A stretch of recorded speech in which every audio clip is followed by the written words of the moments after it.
You can see here I have my GarageBand finalized. I got my music, I got the fades, and I have my voice.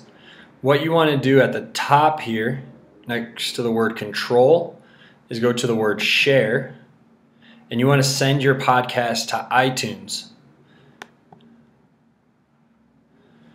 In this, I'm going to leave all that information the same because we're going to change it once it's in iTunes, and it'll be a lot easier to find this way. So again, you want to leave that information, and I'm going to show you again. You go to share and then podcast to iTunes, and if you click share, it'll start processing, and once it's done, it'll automatically open up iTunes and play your podcast. So have your headphones plugged in.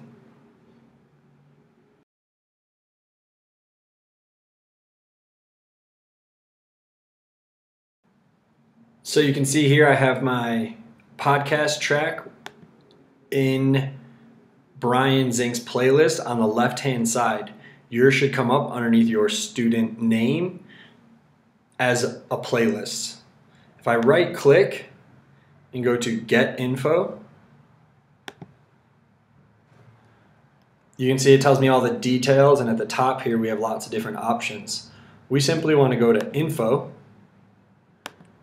and change this to the appropriate title name. So I'm going to make this Zink.Brian, Where in the World. Now your emails to your teacher should look different than that, but this is just for the name of the song in iTunes. Now that I have it in iTunes, I can quit iTunes.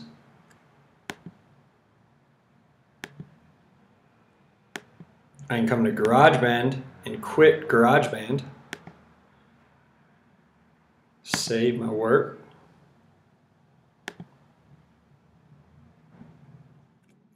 Now that GarageBand is closed, I'm going to open up iMovie.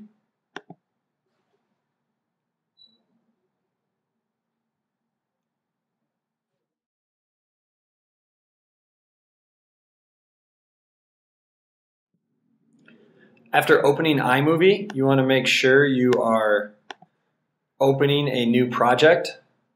It should prompt you for a project, which will look similar to this screen.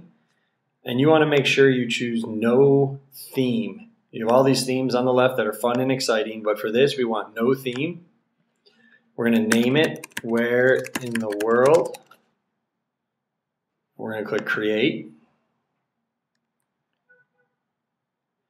And what I need to do now is find my song over here on the right below the image of Mr. Villa and myself. You can see the music symbol, the camera, the T for text. We want to select the music, and we want to look for Where in the World, which is right here, and all I need to do is drag that up to that top left. Once we have the music here, we need to insert an image. I'm just going to insert a random image, but you guys will all be given an image that goes along with the theme of this project. When I insert the image, you notice it says 4 seconds. If I move my cursor over the image and I go to Clip Adjustments, I want to change that clip to be the length of my podcast. So if I go back to music, I can see it's 4 minutes and 36 seconds long. 4:36. I'm going to click Done.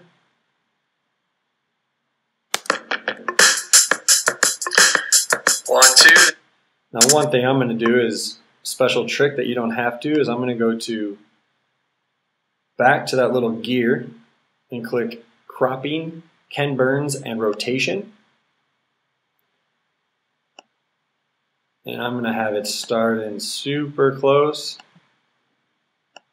and then zoom out. And now you can see what it'll look like. 1, 2, this is just a test for those of you guys who are made. You can see it zoomed out slowly, so it gives it a little bit of an effect.